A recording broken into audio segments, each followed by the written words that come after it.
last few videos, we talked about the 3 phases of spiritual growth. Phase 1, that God loves us and has a wonderful plan for our lives. Phase 2, that God helps us overcome our struggles and difficulties.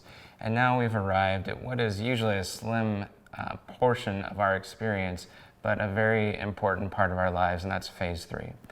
Phase 3 is when the fight is over. We're no longer fighting to overcome, but God is helping us to find meaning in the midst of our suffering. And so, to be honest, when I finished the book, How to Talk with Sick, Dying, and Grieving People, I was not able to find what I felt like as a Christian pastor was a good theme verse from the Bible for this phase. And it wasn't until some time after that that this verse that I'm going to share with you next really rose to the surface and feels appropriate. So we're going to look at it twice together, and I'm going to give you some context in between the time when we look at it together.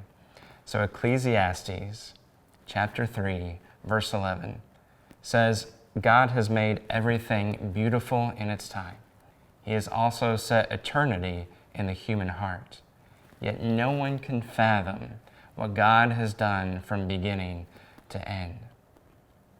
So to really capture why this verse is perfect for phase 3, I want you to think about if you've ever been at the bedside of a dying person. Maybe you've been there for a friend, a family member, or someone you are supporting. And when you stand next to that person as they take their last breath, there's an experience that's unlike anything else in life, where you feel connected not only to that person, to the other people that may be in the room, but you really feel connected to the past, to the future, and very much connected to the present. And yet, even though you experience that connection, there's still no way to adequately describe what's happening. So if you've had that experience, I want you to put yourself mentally back into that situation as we wrap up by reading this verse one more time. God has made everything beautiful in its time. He has set eternity, past, present, and future, in the human heart.